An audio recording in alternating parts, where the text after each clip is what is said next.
ಸ್ನೇಹಿತರೆ ನಮಸ್ಕಾರ. ಇವತ್ತಿನ ನಮ್ಮ ಈ ವಿಡಿಯೋದಲ್ಲಿ ಸರ್ಕಾರ ರೈತರಿಗೆ ಕೊಟ್ಟಿರ್ತಕ್ಕಂತ ಗುಡ್ ನ್ಯೂಸ್ ಹಾಗೆ ಹೈನುಗಾರಿಕೆ ಮಾಡುವಂತವರಿಗೆ ಇದು ತುಂಬಾ ಸ್ಪೆಷಲ್ ಸುದ್ದಿ ಅಂತ ಹೇಳಬಹುದು.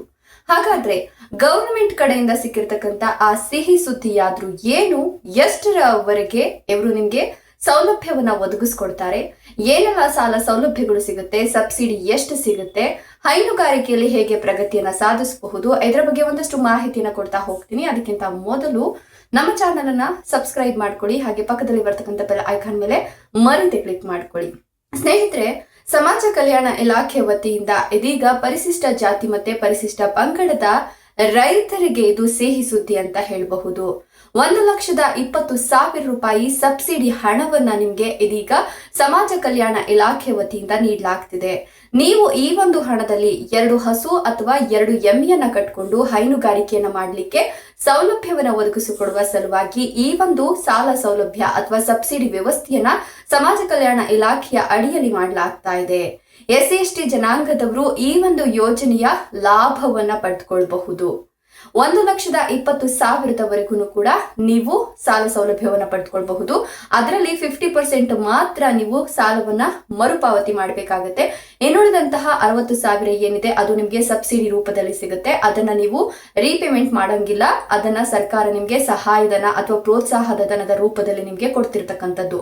ಸೊ 1,20,000 ರೂಪಾಯಿನ ತೆಗೆದುಕೊಂಡು ನೀವು ಬಹಳ ಉತ್ತಮ ತಳಿಯ 2 ಹಸುಗಳು ಅಥವಾ ಉತ್ತಮ ತಳಿಯ 2 ಎಮ್ಮೆಗಳನ್ನ ಕಟ್ಕೊಂಡು ಹೈನುಗಾರಿಕೆಯನ್ನ ಮಾಡಲಿಕ್ಕೆ ಇದೀಗ ಸರ್ಕಾರ ಸಾಲ ಸೌಲಭ್ಯವನ್ನ ಕೊಡ್ಲಿಕ್ಕೆ ಮುಂದಾಗಿರುವಂತದ್ದು. ಸೊ ಈ ಸಾಲ ಸೌಲಭ್ಯವನ್ನ ನೀವು ಬಳಸಿಕೊಂಡು 2 ಹಸು ಅಥವಾ 2 ಎಮ್ಮೆಯನ್ನ ಕಟ್ಕೊಂಡು ಹೈನುಗಾರಿಕೆಯಲ್ಲಿ ಪ್ರಗತಿಯನ್ನ ಸಾಧಿಸಬಹುದು. ಈ ಒಂದು ಯೋಜನೆಯ ಉದ್ದೇಶ ಏನಪ್ಪಾ ಅಂತ ಹೇಳಿದ್ರೆ, ರೈತರಿಗೆ ಒಂದು ಸಹಾಯ ಆಗಬೇಕು, ಅದರ ಜೊತೆಗೆ ಹೈನುಗಾರಿಕೆಯನ್ನ ಹೆಚ್ಚಿಗೆ ಮಾಡಬೇಕು. ಅಂದ್ರೆ ದೇಶದಲ್ಲಿ ಅಥವಾ ರಾಜ್ಯದಲ್ಲಿ ಹೈನುಗಾರಿಕೆಯ ಪ್ರಮಾಣವನ್ನ, ಹಾಲು ಉತ್ಪಾದನೆಯ ಪ್ರಮಾಣವನ್ನ ಹೆಚ್ಚಿಗೆ ಮಾಡಬೇಕು ಅನ್ನೋ ಉದ್ದೇಶದಿಂದ ಸರ್ಕಾರ ಈ ಒಂದು ಯೋಜನೆಯನ್ನ ಜಾರಿಗೆ ತಂದಿರತಕ್ಕಂಥದ್ದು. ಸೊ 1,20,000 ಕೂಡ ನಿಮ್ಗೆ ಇವರು ಸಾಲ ಸೌಲಭ್ಯವನ್ನ ಪ್ರೊವೈಡ್ ಮಾಡ್ತಾರೆ. ಅದರಲ್ಲಿ 60% ಅಂದ್ರೆ 60,000 ಮಾತ್ರ ನೀವು ಅವರಿಗೆ ರೀಪೇಮೆಂಟ್ ಅನ್ನ ಮಾಡಬೇಕು. ಉಳಿದಂತೆ ಇನ್ನು 60,000 ರೂಪಾಯಿ ನಿಮ್ಗೆ ಅವರು ಸಹಾಯಧನದ ರೂಪದಲ್ಲಿ ಕೊಡ್ತಾರೆ. ಸೊ ಈ ಯೋಜನೆಗೆ ಅರ್ಜಿನ ಸಲ್ಲಿಸಲಿಕ್ಕೆ ಏನೆಲ್ಲ ಅರ್ಹತೆಗಳಿರ್ಬೇಕು ಅಂತಂದ್ರೆ, ಫಸ್ಟ್ ಅವರು ನಮ್ಮ ಭಾರತೀಯ ಪ್ರಜೆಯಾಗಿರ್ಬೇಕು, ನಮ್ಮ ದೇಶದಲ್ಲಿ ವಾಸವನ್ನ ಮಾಡ್ತಾ ಇರಬೇಕು. ಈ ಹಿಂದೆ ಯಾವುದೇ ಈ ರೀತಿಯ ಯೋಜನೆಗಳಿಗೆ ಅರ್ಜಿಯನ್ನ ಸಲ್ಲಿಸಿ ಅದರ ಉಪಯೋಗವನ್ನ ಪಡ್ಕೊಂಡಿರಬಾರದು. ಇನ್ನು ಈ ಯೋಜನೆಗೆ ಅರ್ಜಿ ಸಲ್ಲಿಸ್ತಕ್ಕಂಥವ್ರು ಸರ್ಕಾರಿ ಉದ್ಯೋಗ, ಅರೆ ಸರ್ಕಾರಿ ಉದ್ಯೋಗದಲ್ಲಿ ಇರಬಾರದು. ಅವರ ಕುಟುಂಬಸ್ಥರು ಯಾರೇ ಒಂದು ಸರ್ಕಾರಿ ಉದ್ಯೋಗದಲ್ಲಿದ್ರು ಕೂಡ ಅವರನ್ನ ಕನ್ಸಿಡರ್ ಮಾಡಲ್ಲ. ಸೊ ಸರ್ಕಾರಿ ಉದ್ಯೋಗ ಯಾರಿಗಿಲ್ವೋ ಅಂತ ರೈತರು ಮಾತ್ರ ಈ ಯೋಜನೆಗೆ ಅರ್ಜಿಯನ್ನ ಸಲ್ಲಿಸಬಹುದು. ಇನ್ನು ಸೇವಾ ಸಿಂಧು ಪೋರ್ಟಲ್ ನಲ್ಲಿ ಹೋಗ್ಬಿಟ್ಟು ಕೂಡ ನೀವು ಈ ಯೋಜನೆಗೆ ಅರ್ಜಿಯನ್ನ ಸಲ್ಲಿಸಬಹುದು.